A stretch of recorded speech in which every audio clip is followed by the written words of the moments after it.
Bismillahirrahmanirrahim. Assalamualaikum warahmatullahi wabarakatuh. Waalaikumsalam. Waalaikumsalam warahmatullahi wabarakatuh. Alhamdulillahirabbil alamin. Wassalatu wassalamu ala asyrofil anbiya'i wal mursalin wa ala alihi washabihi ajmain. Amma ba'du. Sahabat-sahabat semuanya, kembali lagi kita bertemu di program acara bijak. Kali ini pada hari ini dengan tema yang sangat menarik, yaitu kemuliaan dengan adab, bukan dengan nasab. Sebelum dulu nih mau sapa di rumah sekalian. Mimi Nurmila Puspitasari, Bunda Mimi, ada Alhamdulillah hadir, Pak. Alhamdulillah. Halo, Mimi. Ada Bunda Hadir. Listiani. Ada Bunda Ristina. Ada Ayah Prio. Semoga kita selalu dalam kesehatan, dalam lindungan Allah Subhanahu wa taala. Amin. Jadi untuk mempersingkat waktu, sebelumnya saya mau memberitahukan bahwasanya acara program bijak ini diselenggarai oleh Yayasan Ar-Rafi, yang dimana di dalam Ar-Rafi itu ada PAUD Ar-Rafi, ada MI Ar-Rafi, dan juga ada PKBM Ar-Rafi. Bagi sahabat-sahabat semuanya yang mau bersilaturahmi, kami untuk yang selebar-lebar. Karena Ustadz Husnul Khoir sudah hadir, kita akan mendengarkan kajian yang sangat bermanfaat, ilmu yang bermanfaat. Sebelum acara dimulai, kita berdoa. Al-Fatihah. Bismillahirrahmanirrahim. Alhamdulillahirrahmanirrahim.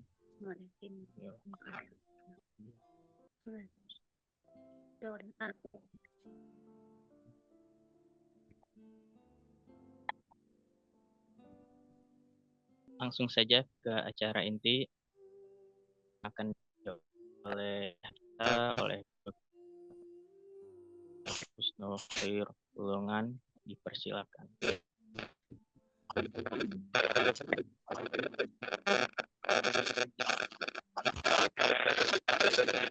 Baik, terima kasih dan ibunda kita. Bismillah, assalamualaikum warahmatullahi wabarakatuh. Salam. Alhamdulillah wassalatu wassalamu ala Rasulillah. Allahumma shalli wa sallim ala nabiyyina Muhammadin wa ala alihi wa sahbihi ajma'in. Subhanaka la ilma lana illa ma 'allamtana innaka antal alim. Saya tidak pada posisi ideal ini untuk mengisi materi. Saya kalau pada hari Rabu kemarin berada di kereta api antara Bandung dan Kediri. Nah, sekarang posisi saya ini di mobil dari daerah saya, namanya Barabai atau Hulu Sungai Tengah. Saya menuju ke arah Banjarmasin. Agar dimaklumin, dan kalaupun tidak bisa diteruskan nanti Ustadz Idris yang ya. Oke, mudah-mudahan tidak ada gangguan. Dan seperti biasa kajian kita singkat saja, nggak usah berlama-lama ya. Yang penting mengenal. Oke, baik. Rekan-rekan sekalian, sahabat bijak yang saya hormati, saya katakan asyarafu bil adab la bin nasab. Kemuliaan, kehormatan seorang itu diukur dari adabnya, bukan dari atau keturunan. Apa yang saya sampaikan ini sesungguhnya tidak ada maksud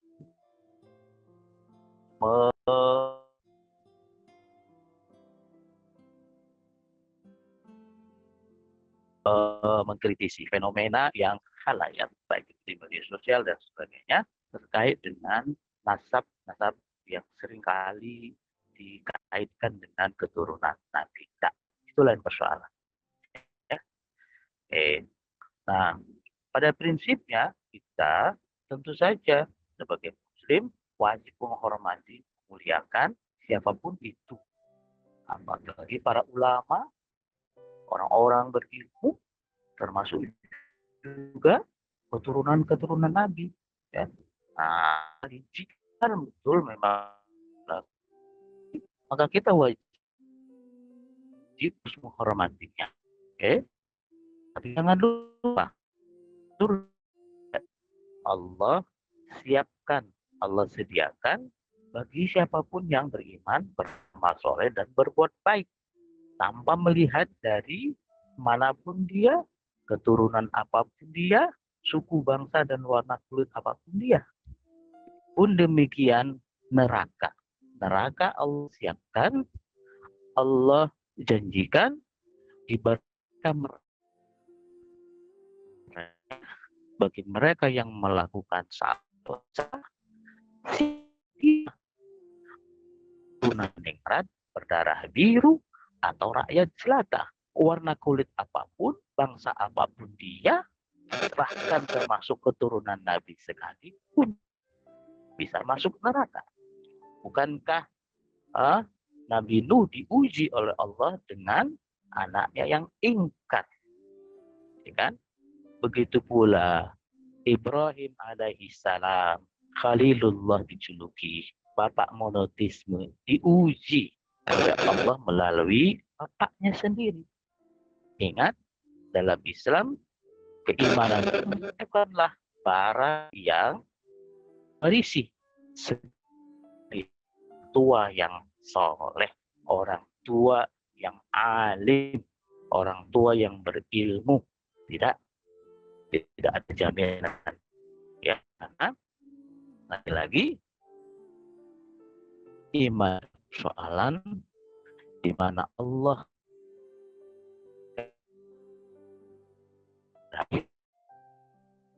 tahdi man ahbabta walakin Allah yahdi ayyasha. Sungguhnya engkau tidak bisa memberi hidayah, petunjuk, meskipun kepada orang yang engkau cintai, tetapi Allah lah yang memberi hidayah kepada siapapun yang dia kehendaki. Ayat ini sering dihadap-hadapkan dengan ayat lain yang mirip-mirip dengan itu. Apa itu? Bunyinya, wa innaka latahdi ila siratin mustaqim. Wa innaka latahdi ila siratin mustaqim. Sungguh engkau mampu memberi petunjuk ke jalan yang lurus. Sekilas ada kontradiksi antara dua ayat tadi. Yang satu Allah mengatakan, innaka lan tahdi, sesungguhnya engkau tidak bisa memberi petunjuk hidayah kepada yang engkau sukai. Tapi pada ayat yang lain, sungguh engkau bisa memberi petunjuk ke jalan yang lurus. Bagaimana memahami dua ayat yang kok seolah-olah berbeda? Nah, ini nanti kaitannya dengan pembagian hidayah dalam Islam. Ada hidayah, ada taufik. Dua hal itu berbeda. Kita sering mengakhiri sebuah acara dengan kata-kata wabillahi taufik wal hidayah. Saya ulangi, wabillahi taufik wal hidayah. Apa enggak salah itu? Apa enggak terbalik? Wabillahi hidayah wa taufik. Nah, dua hal tadi itu berbeda, tapi nampaknya enggak sekarang kita. Pada sesi lain, insyaallah. Kali lagi tadi ya terkait dengan tema kita kehormatan, kemuliaan seseorang itu bukanlah dilihat dari hanya nasab keturunannya, tapi kemuliaan seseorang dilihat dari adab. Tahu ada juga dalam kata-kata bijak para ulama, qimatul mar'i biqadri ma yuhsinuhu. Qimatul mar'i biqadri ma yuhsinuhu. Harga atau nilai seseorang, integritas seseorang itu dilihat dari sejauh mana kebaikan yang sudah dia lakukan. Ya. Nah, ini membuktikan bahwa Islam menghargai seseorang bukan hanya pada penampilan-penampilan yang bersifat fisik semata. Mungkin kita sering kata Allah la yanzuru ila ajsamikum wala ila suwarikum walakin Allah yanzuru ila qulubikum wa a'marikum. Sesungguhnya Allah tidak melihat kepada fisikmu, tidak melihat kepada performanmu, suara, performan atau bentuk, gaya, style.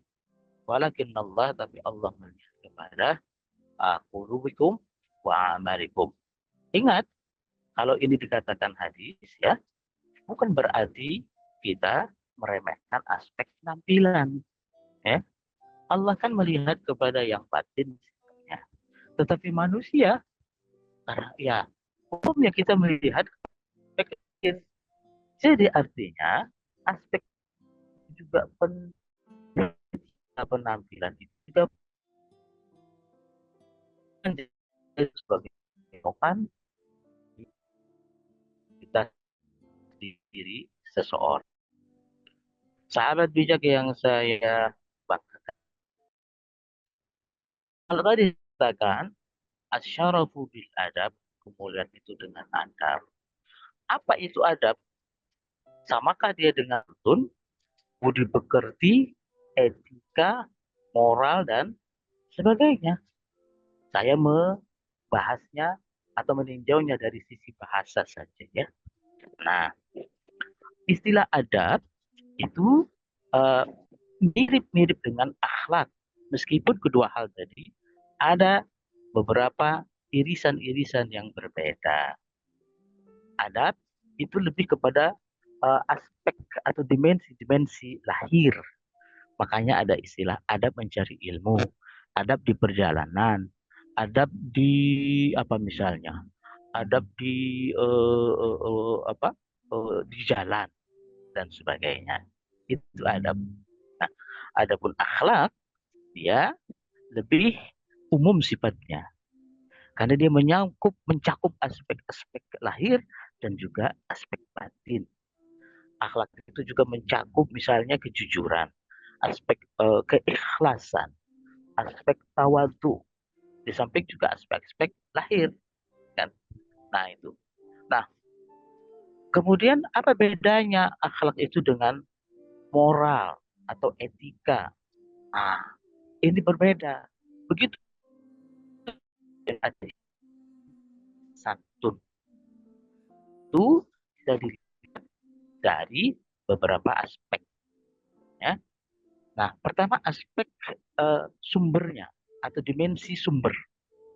Nah, kalau akhlak dia bersumber dari Allah, maka tidak berpihak kemudian kata akhlak itu jika ditelusuri akar katanya, yakni dalam ilmu sorof, maka dia akan muncul nanti kata kholako. Akhlak kholako. Dari kata kholako muncul kata makhluk. Makhluk itu artinya adalah yang diciptakan. Kholako artinya menciptakan atau membuat. Nah, dari kata itu juga muncul nanti kata khalik. Khalik. Kalau kata khalik, saya yakin semua kita pasti tidak asing dengan kata ini. Apa itu khalik? Itu adalah nama dari Tuhan kita sendiri, yaitu Allah. Lantas, apa hubungannya antara akhlak dengan khalik? Hubungannya adalah seorang muslim, ya, itu bersumber dari Allah.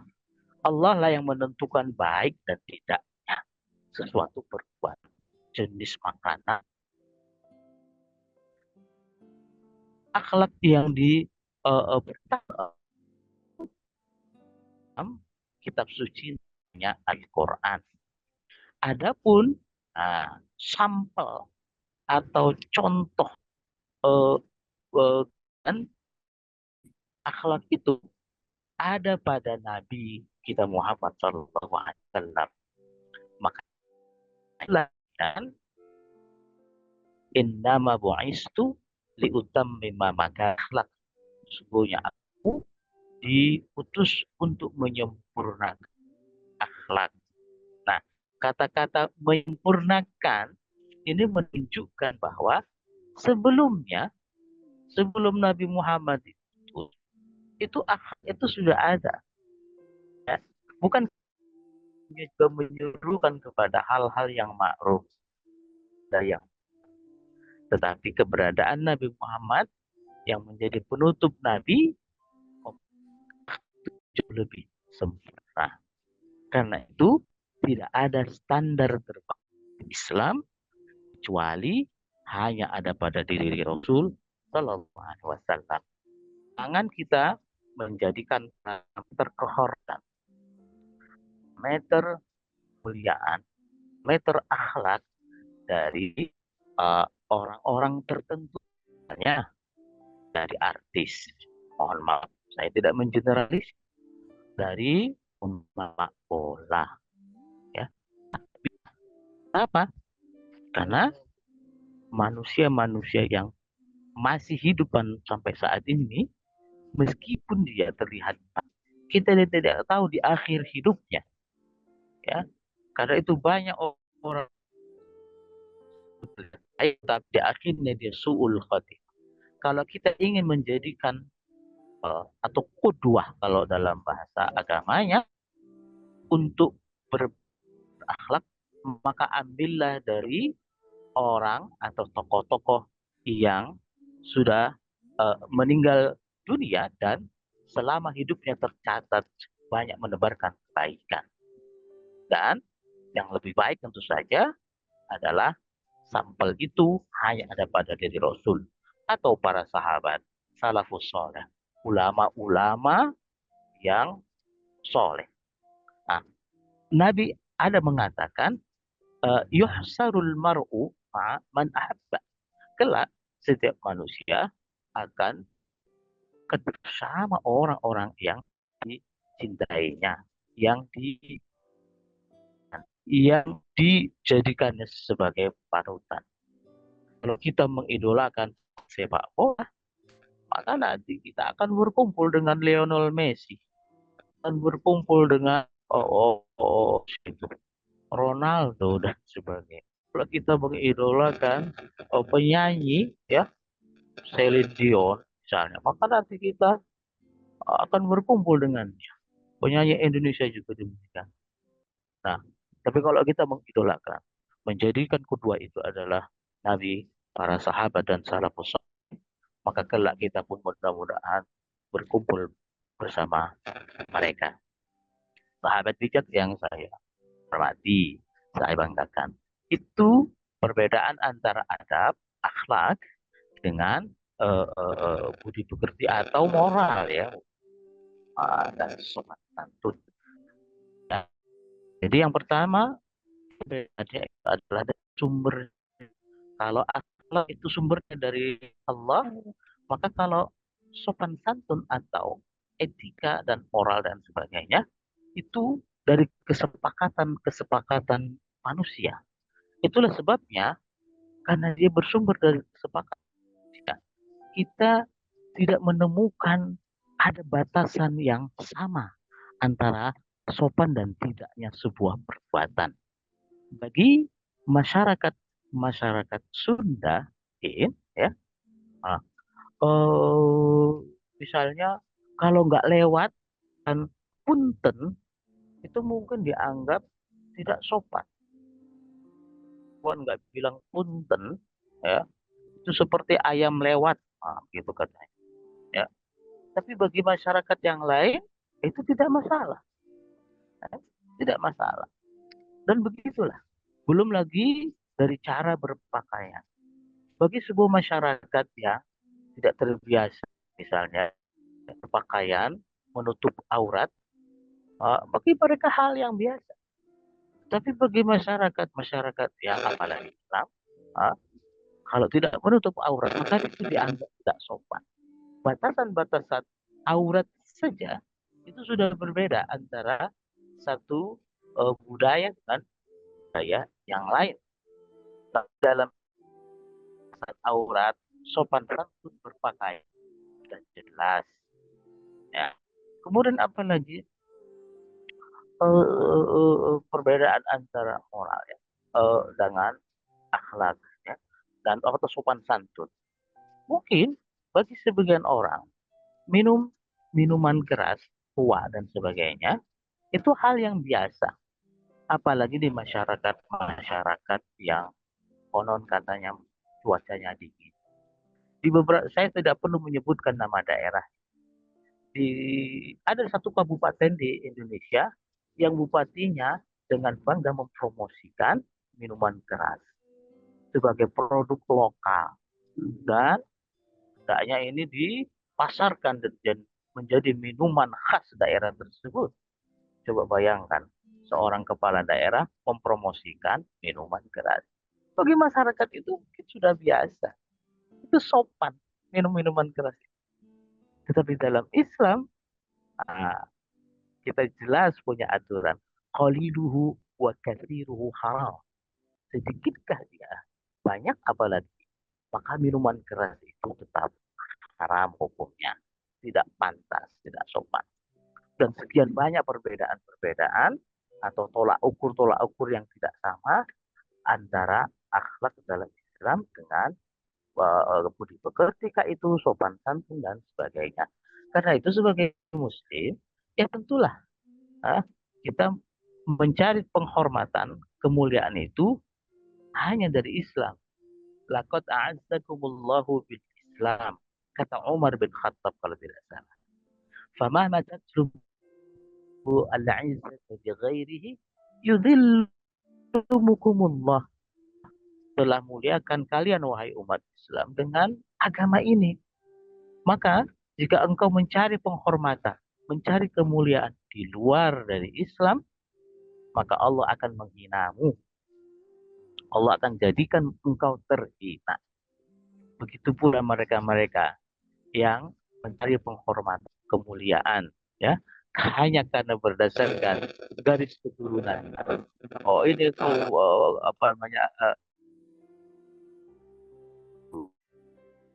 bangsawan, karena gelar, titel, status dan sebagainya. Orang yang mengadakan kehormatan dari hal-hal yang kecewa.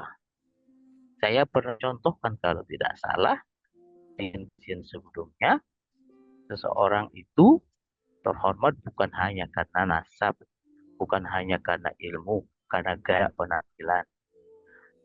Coba bayangkan di depan kita ada angka 10, satunya itu adalah adab, nolnya itu adalah keturunan.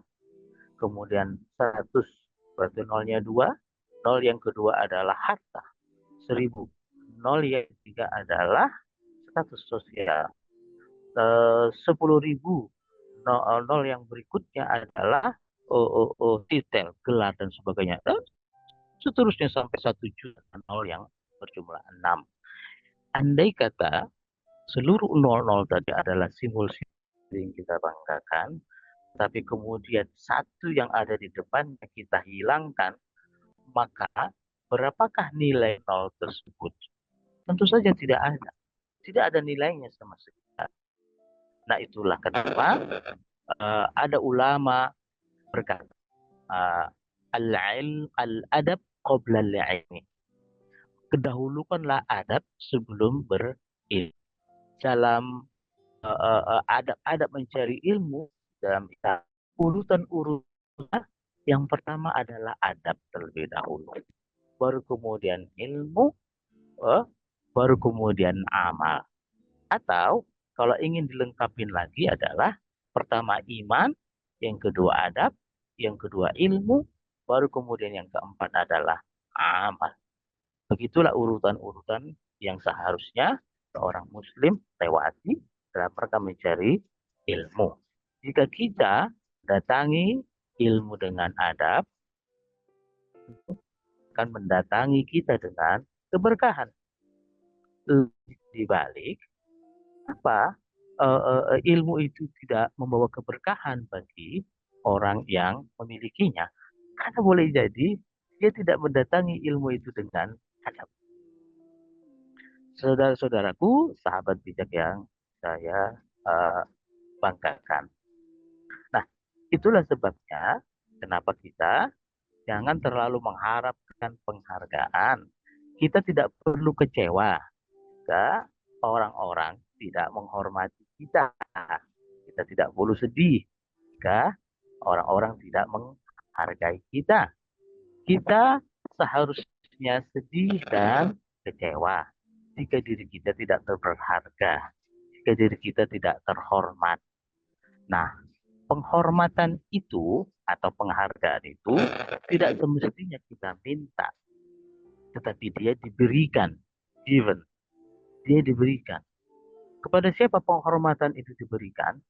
Dia diberikan kepada orang yang memang terhormat. Kepada siapa penghargaan itu diberikan?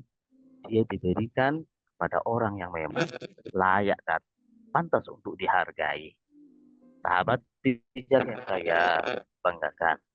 Ketika kita menghormati orang, ya, ketika kita menghormati orang, boleh jadi karena orang itu terhormat. Yang kedua, ketika kita menghormati orang, boleh jadi karena kita orang yang terhormat. Bisa kita menghormati orang, orang tersebut terhormat. Atau kita menghormati orang karena kita orang terhormat. Artinya apa di sini? Ihtiramuka, kata ulama ini, ihtiramuka li ghairika aw linnas laisa dalilun ala annaka bihajatin ilaihim walakin hiya natijatun. Kalau kita menghormati seseorang bukan berarti kita membutuhkan mereka. Tak? Bukan berarti kita ada maksud. Ketika kita menghormati orang lain, itu semata-mata karena kita adalah hasil-hasil dari proses pendidikan yang baik. Penghormatan yang diberikan kepada orang lain itu menunjukkan bahwa kita adalah orang yang terhormat. Meskipun orang yang kita hormati itu tidak pantas untuk dihormati, nah, setidaknya kita sudah menunjukkan kepada bahwa kita adalah orang yang terhormat. Sahabat yang saya katakan, berusahalah selalu untuk memperbaiki. Ya, biasa mengisi diri sehingga kita menjadi orang-orang yang dihargai, orang yang terhormat, bukan hanya karena status sosial kita. Bukan diri itu, lakukan kebaikan. Ila lam tushghil nafsaka bil haqqi. Jangan tidak sibuk dengan kebaikan, maka Anda akan sibukkan dengan kebatilan. Sibukkan diri kita dengan HP, tetapi pastikan kesibukan dengan HP itu akan menuntun kita menjadi pribadi yang lebih baik. Bukan pribadi-pribadi yang diperbudak oleh HP. Saudara-saudaraku, sahabat bijak yang saya banggakan, kita bukanlah insan-insan yang selalu baik. Boleh jadi kita pun bukanlah insan-insan yang terhormat. Orang insan-insan yang berharga. Tetapi kita ingin menjadi baik, kita ingin menjadi terhormat, kita ingin menjadi berharga. Bukan saja di mata manusia, tetapi kita juga terhormat dan berharga di mata Allah. Betapa banyak manusia-manusia yang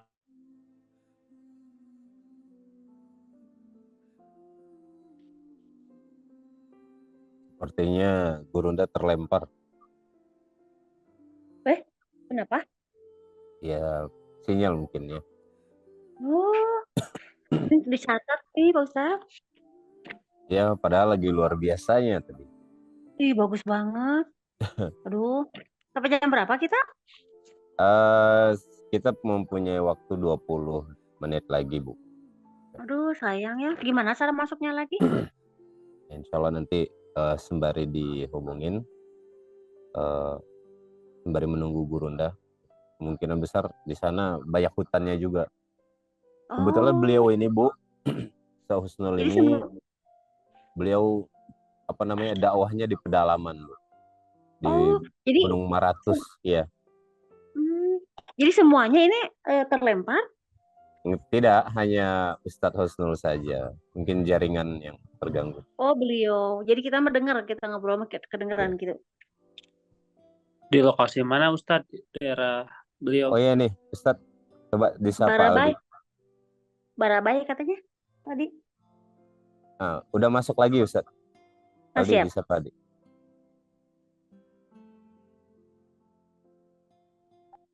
Assalamualaikum Ustadz.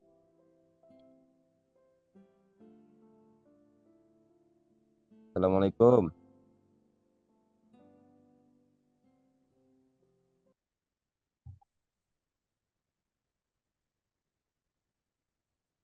Assalamualaikum Ustadz.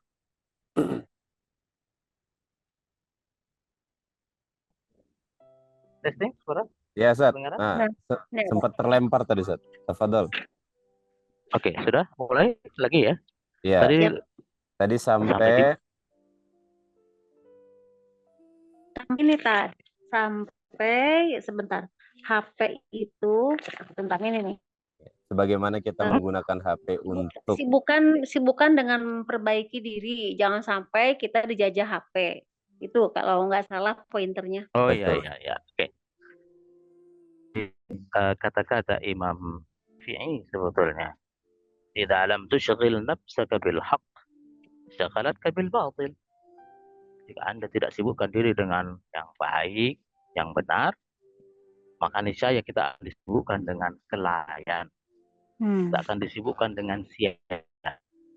Jadi kalau sibuk kita dengan HP, pastikan HP itu menyibukkan kita dalam hal yang baik, yang manfaat, memperluas wawasan, mencerdaskan pikiran. Ya, jangan menjadi insan-insan yang justru diperbudak oleh terutama Bu nih, mama PSD kan, Tidak.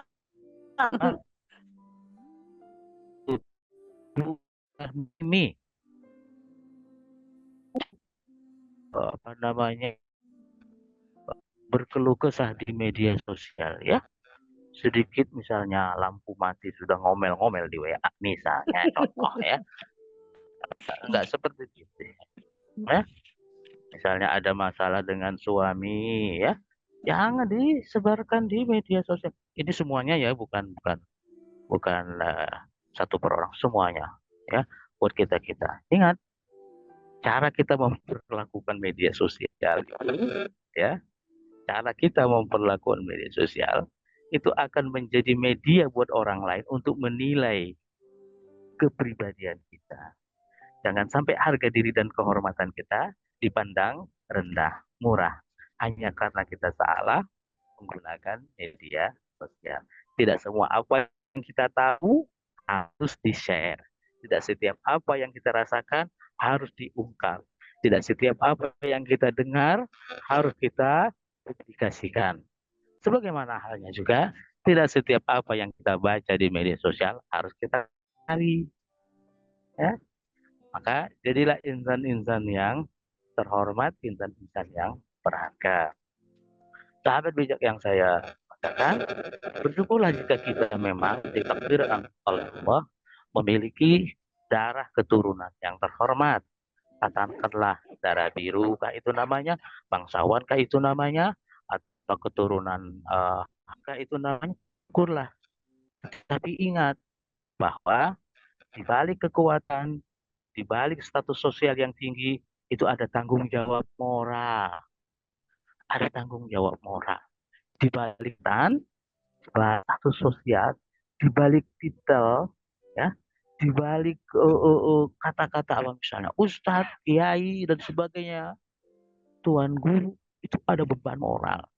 Jadi kalau kemudian kita ditakdirkan oleh Allah memiliki keturunan yang baik dari zuriat-zuriat yang baik, seharusnya kita mengimbangi itu.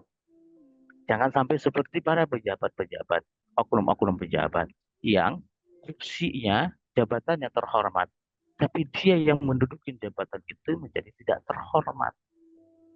Lihat, seorang hakim ketika masuk ke meja, ke ruang sidang, seluruh yang hadir itu berdiri untuk menghormati jaksa, pembela, terdakwa yang mulia. Yang mulia itu karena apa? Karena pada saat itu dia menjadi hakim.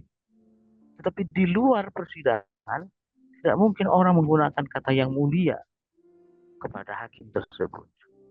Kenapa di situ dia disebut mulia? Karena jabatan, karena kursi.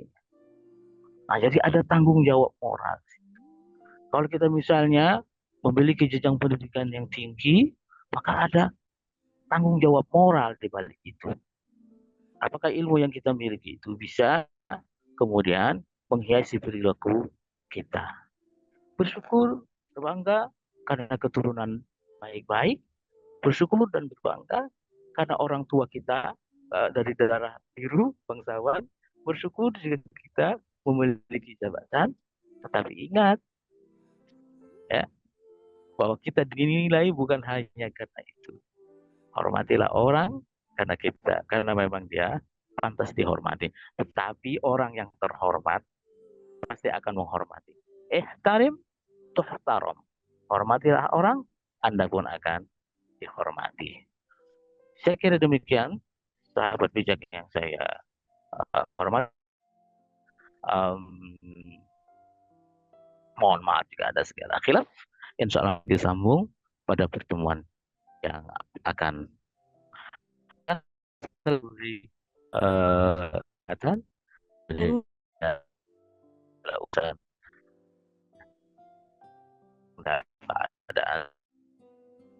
afiat untuk kita semua.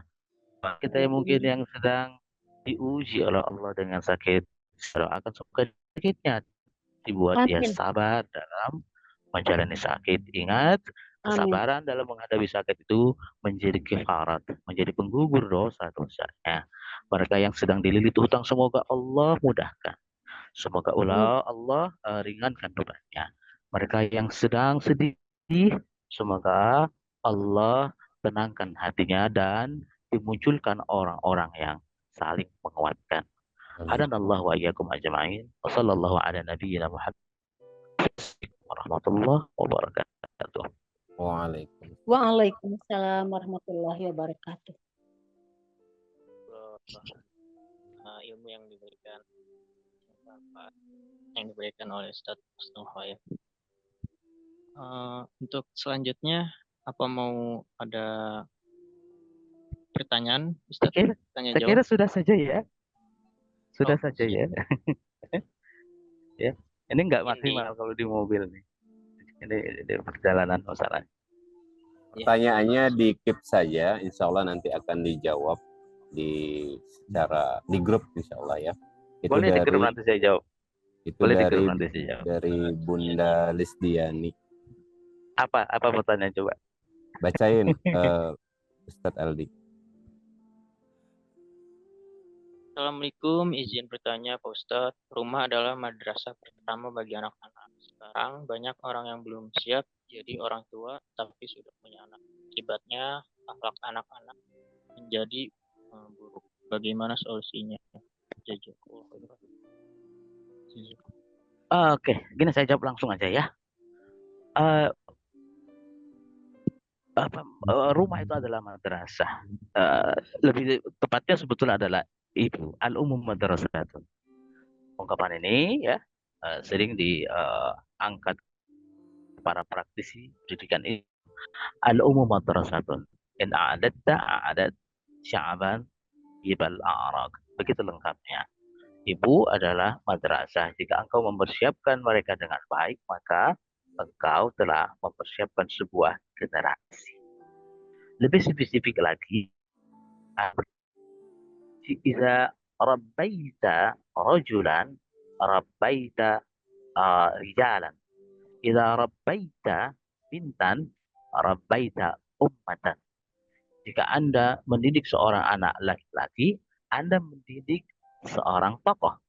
Jika Anda mendidik seorang anak perempuan, maka Anda mendidik umat. Sahabat bijak yang saya banggakan. Lihat, keberhasilan sebuah bangsa itu kadang-kadang cermin bagaimana pada dunia pendidikan. Ya. Nah, pendidikan inilah yang nampaknya kurang begitu banyak digarap oleh kita-kita. Orientasi pendidikan kita lebih kepada pembentukan aspek fisik semata. Kita selalu ingat, kalau kita menyanyikan lagu Indonesia Raya, yang pertama harus kita bangun itu adalah jiwanya. Bangunlah jiwanya. Nah, gitu kan? Tapi yang terjadi, konsep pendidikan kita, ini ibunda kita ini pasti paling pakar dalam hal ini. Ya. Konsep pendidikan kita lebih menekankan kepada aspek badan. Jadi tidak aneh kalau kemudian kita menyaksikan di beberapa kasus bulan-bulan terakhir, tahun-tahun terakhir ini, bully, kemudian apalagi saling tawuran, itu terjadi justru di institusi yang mengusung nama lembaga pendidikan. Jadi anak-anak belajar tawuran justru dari sekolah. Anak belajar bikin itu dari sekolah. Belajar membuli itu dari sekolah. Bagaimana mungkin ini terjadi di sebuah lembaga yang mengaku sebagai lembaga pendidikan? Nah, ini PR bagi kita bersama. Karena itu, dalam konsep pendidikan itu ada namanya trilogi pendidikan. Kedua lingkungan, dan ketiga adalah sekolah. Saling kelindan antara satu dengan yang lain tidak bisa melepaskan tanggung jawabnya. Sekolah tidak bisa menyalahkan lingkungan, lingkungan tidak bisa menyalahkan sekolah, dan juga keluarga. Masing-masing punya tupoksi. Nah, kalau ibu adalah tadi madrasah, maka bukankah madrasah itu perlu kepala sekolah? Iya, ibu adalah madrasah. Kepala sekolahnya adalah bapak, adalah ayah. Karena itu, jangan pernah seorang ayah merasa bahwa dia sudah memberikan mati untuk SPP, untuk pakaian, dan sebagainya, lantas dia berlepas diri dalam hal pendidikan anak dan pendidikan keluarganya. Tidak. Jadi kalau misalnya hanya ibu yang mengurus pendidikan anak, itu seperti burung yang terbang dengan satu sayap. Iya, bisa terbang, tapi dia akan tergopoh. Itulah yang terjadi di keluarga-keluarga muslim, di mana ada paradigma yang mengatakan bahwa urusan pendidikan itu adalah urusan ibu. Karena salah memahami kata-kata al-urusatun tadi. Itu belum selesai sebetulnya. Ibu adalah madrasah. Iya, tapi madrasah itu harus punya kepala sekolah. Kepala sekolahnya itu adalah bapak. Jadi begitu memahaminya. Nah, jadi Ibu Lisdiani, ya, siapapun kita, ya, apapun profesi kita, ya, tidak bisa lepas dari tanggung jawab membina keluarga. Walhasil, walhasil seorang ibu juga dituntut bukan saja pinter, seorang ibu juga harus cerdas. Pinter itu mungkin dalam hidup, cerdas itu adalah kemampuan seseorang mengambil saat sulit. Itu cerdas. Cerdas kadang tidak mesti harus melalui jenjang pendidikan formal, SD, SMP, SMA, kuliah. Karena banyak orang yang kuliah tapi tidak cerdas. Seorang ibu yang cerdas, dia bisa memahami apa keluhan-keluhan, kesulitan-kesulitan anak. Dia bisa mengatur ekonomi keluarga di saat-saat genting. Itu cerdas namanya. Cerdas secara spiritual, cerdas secara emosional, dan seterusnya. Itu konsep siapa itu? 6 kecerdasan Richard Gardner kalau tidak salah. Ya. Tidak ada disebut kepintaran emosional. Tidak ada. Tapi kecerdasan emosional, kecerdasan spiritual. Saya kira demikian evolusinya ya. Mudah-mudahan tidak puas. Insya Allah. Terima kasih atas jawabannya Ustaz. Gimana Bunda Listi? Ya, hatur nuhun, Dan terima kasih. alhamdulillah. Itu ada satu lagi, Waduh. tanggung. Wah.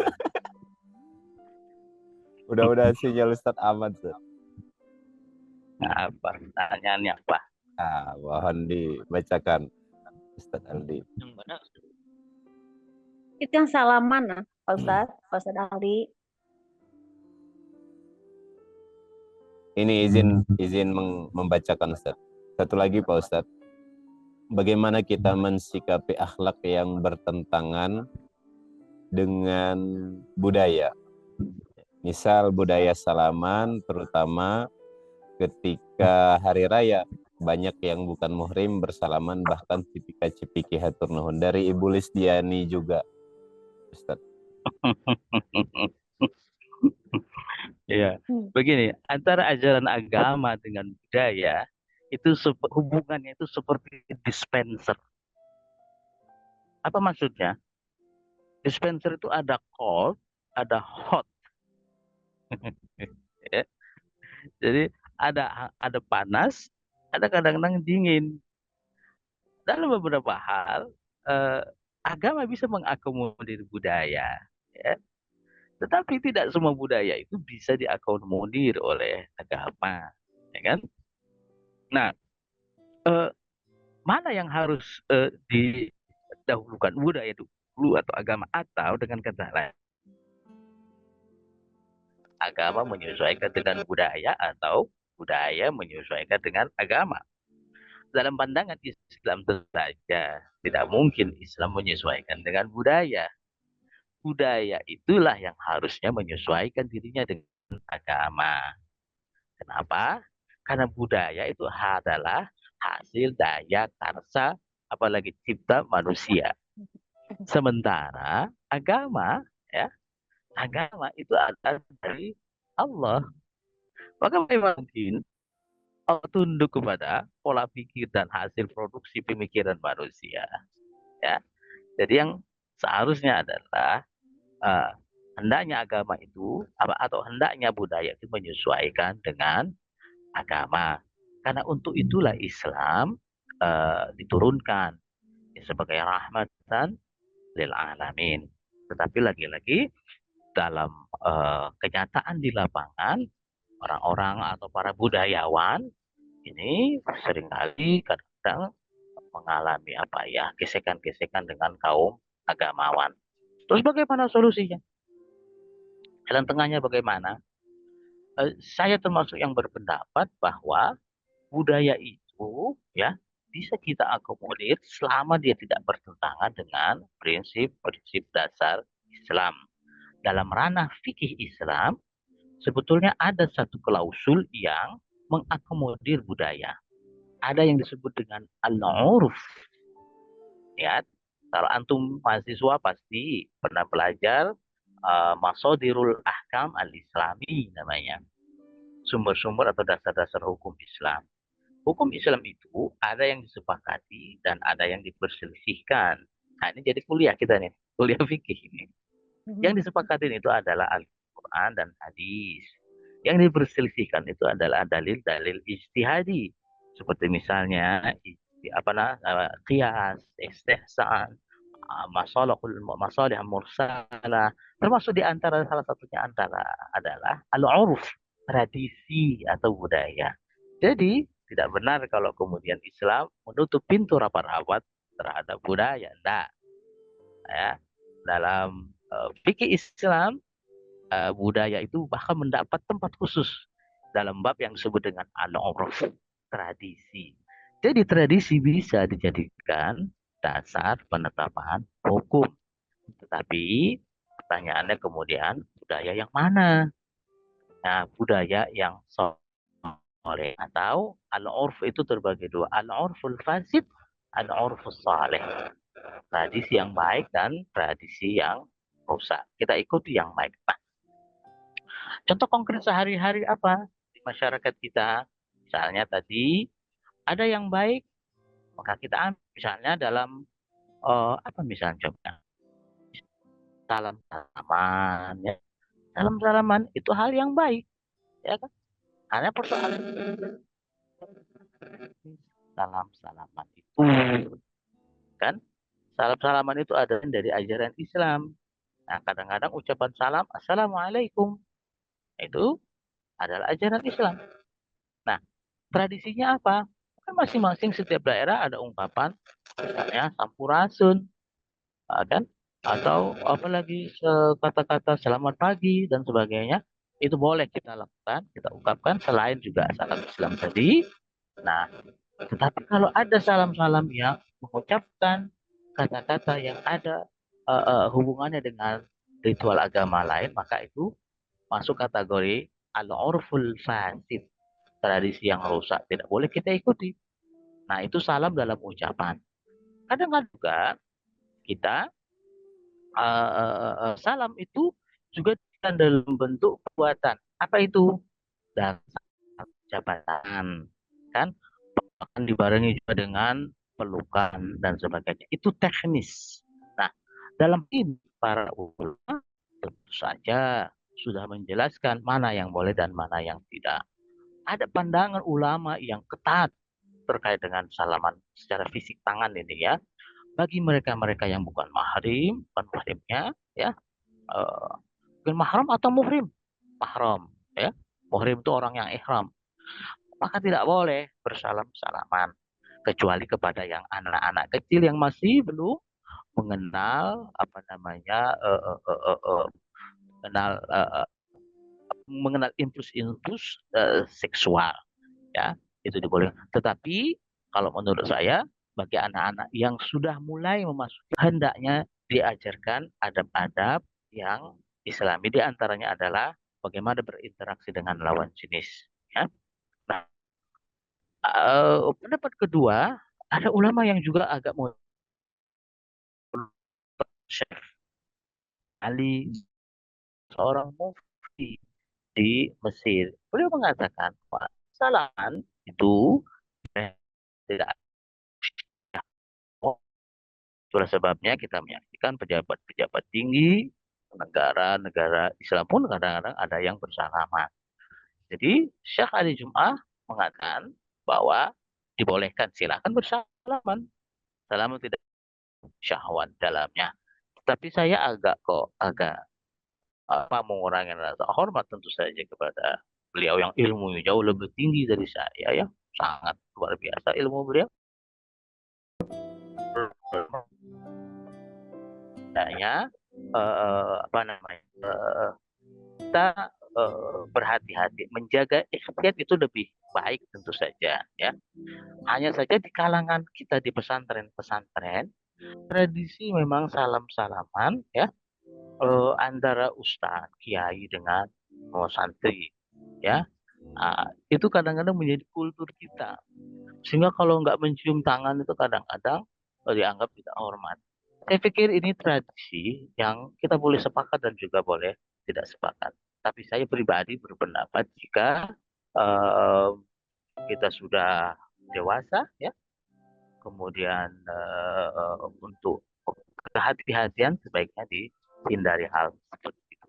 Kalaupun kita sudah terlanjur misalnya bersalaman, maka dan kita merasa itu adalah sebuah kesalahan, maka beristighfar, meminta maaf kepada Allah. Kadang-kadang ada hal-hal yang tidak bisa kita kendalikan. Orang tiba-tiba misalnya menyorongkan tangan kepada kita tanpa kita sadari.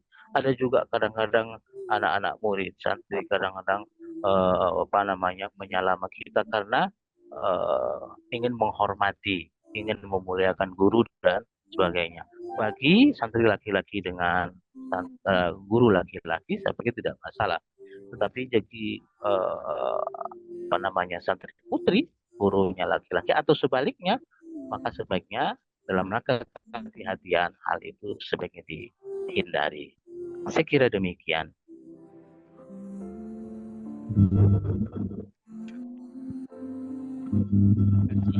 Jawabannya Ustaz.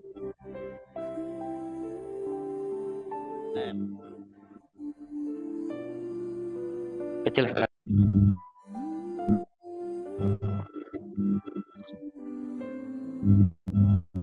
Sudah. Ya? Sudah? Kenapa atur dulu? Ya. Nah, saya sudah. Ini hari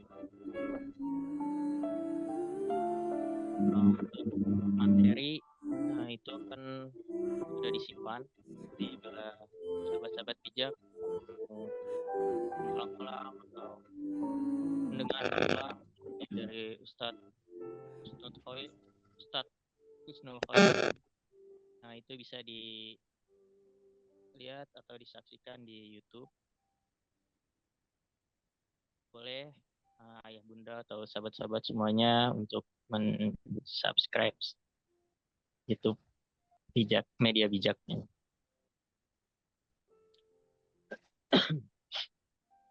Sekali lagi terima kasih untuk Ustadz Husnul Khoir atas atensinya, atas kehadirannya, atas waktunya untuk memberikan ilmu yang bermanfaat bagi kita semua. Semoga Ustadz diberi panjang umur, diberi keberkahan umurnya, selalu akan rezekinya dan di Allah SWT. Sahabat-sahabat bijak semuanya sudah hadir juga, sudah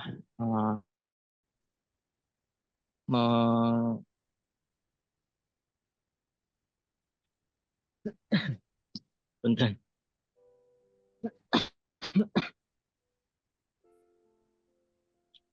Sudah memberikan waktunya untuk bisa hadir di kajian hari ini. Kita akan bertemu di kajian minggu depan yang akan hadir tema-tema yang sangat menarik yang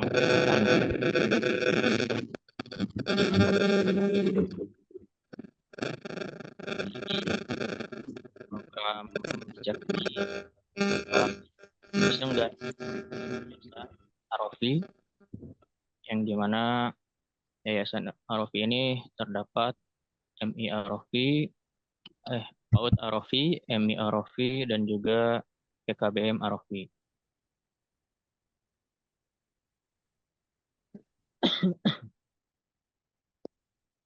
Kita tutup saja untuk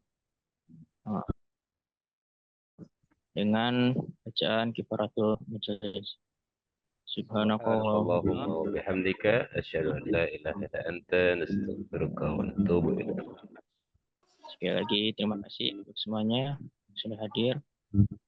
Saya Aldi, pamit undur diri. Assalamualaikum warahmatullahi wabarakatuh. Waalaikumsalam warahmatullahi wabarakatuh.